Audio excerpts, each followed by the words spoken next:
few months back, I got a bunch of these very ugly squishies because I thought I could definitely improve on this paint job. And I thought today's the day. Today's the day I'm going to paint these and see how many of them I can make over in a day. Welcome to my channel. My name is Paula. Let's get creative. Here are all of the squishies I got in the set. The paint job on them varies from bad color combos to freaky, and they look a little lost and empty. Definitely the ugliest squishies I've ever seen. My idea was to give them all a makeover, and I thought if I consider an 8-hour day, maybe I could paint them all. One per hour. I was delusional, and you're gonna see my plan pivot so many times over the course of this video.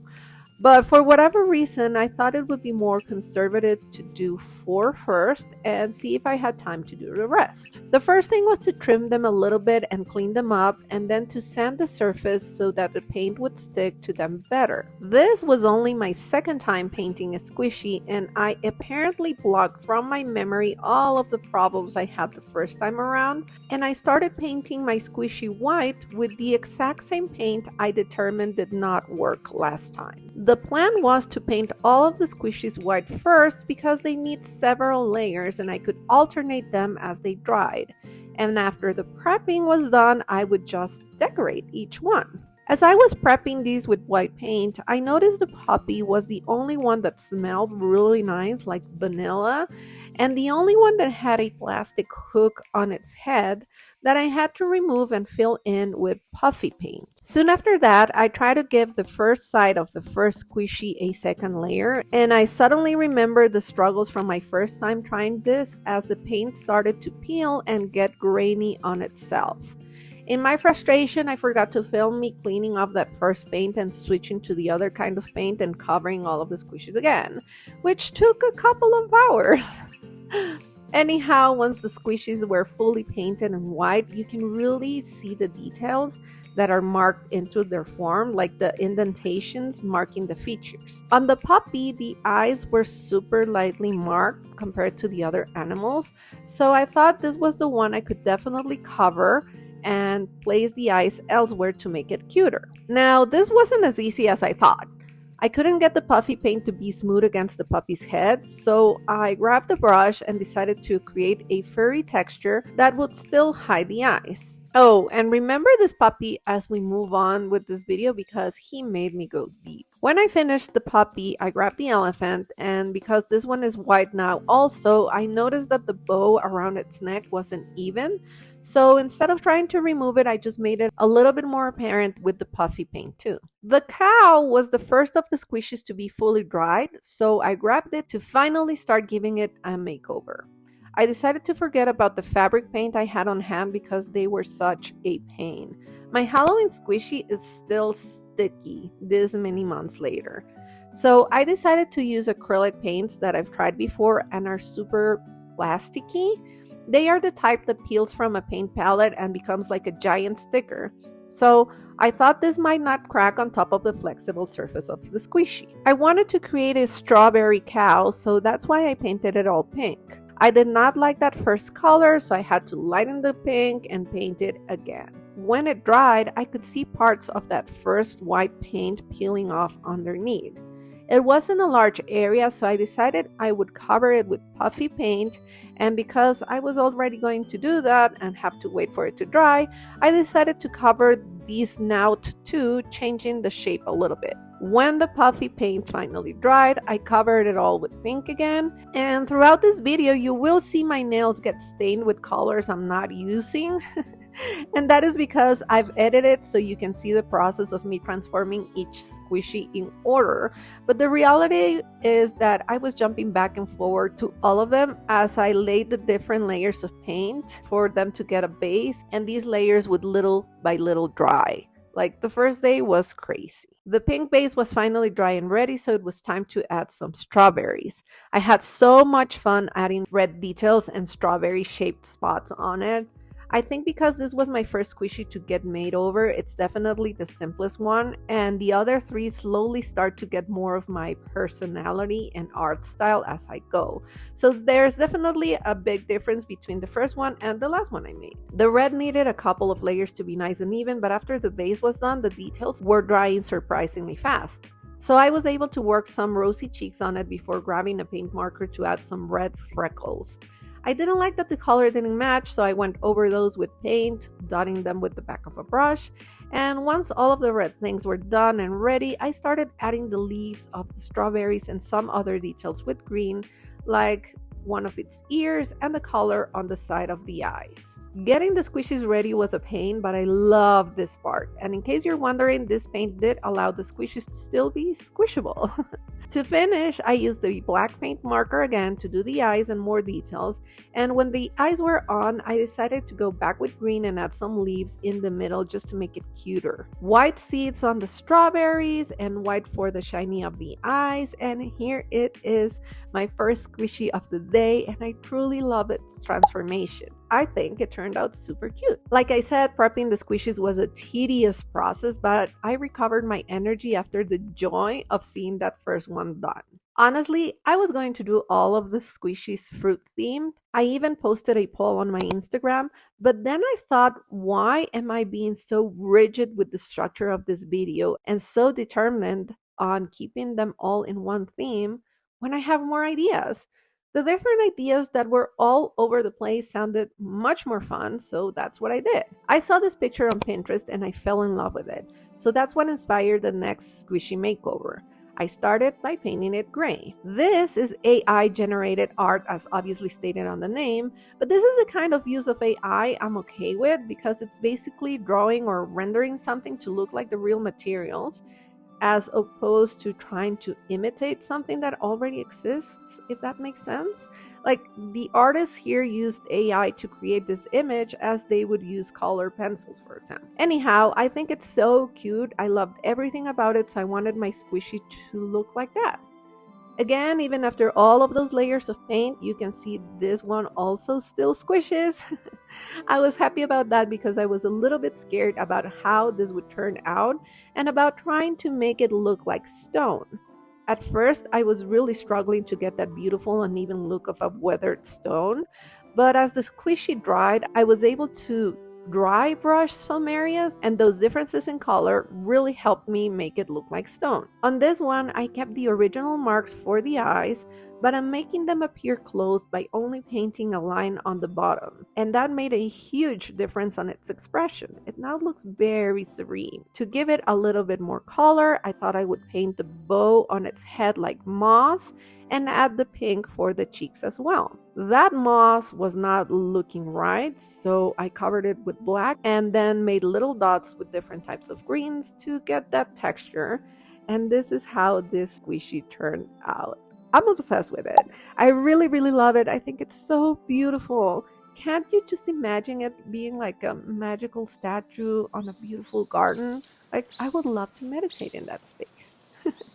Okay, the next one is the elephant. Now, I started painting the base color for the elephant before finishing the two previous squishies I just showed you. But by the time it was time to add details to it, I had already done those two. So now I did not want it to be flat like the first cow squishy anymore. I really enjoyed the painterly experience from the rock squishy. So I switched gears to a more layered effect. I also suddenly felt that the elephant's trunk was still looking weird and small, so I decided that I would turn the whole thing into a nose and make this a koala. Part of transforming it into a koala was using the puffy paint again. So I did that, and I also covered the elephant's tail and made it more like a bushy bear tail. I also added a couple of leaves on top of his head to go with the orange theme, and when the puffy paint dried, I was eager to cover the nose with brown and give it a little smile, just so it wouldn't look as freaky and I could trust the process more. Then it was time to paint again on top because, like I said, I now wanted it to be more painterly and not that solid flat color. So I played with different shades of orange and yellow, going over all of the areas of my koala and making it just more fun for me to create. I went back with the paint markers and drew the orange slices on the inside of its ears and the rest of the details like its eyes, a real mouth, and eyebrows. I also added some orange seeds to the chest and to the slices of its ears and painted the leaves with green. Some white shinies to match the cow, and here it is. I absolutely adore him. Let me introduce to you Orlando, the expat koala from Australia that now lives in Florida. I don't know why, I just love him so, so much. Now, moving on, here is the puppy. And this little guy has gone through a lot. One of my ideas was to have a nautical theme, so that's why I painted him blue. I don't know if it was because this was a different type of squishy, the only scented one, but when I tried to give it a second layer of blue, it really started to peel off. It got destroyed with the brush, and look at it, it was such a mess. It just came out like a piece of glue on top.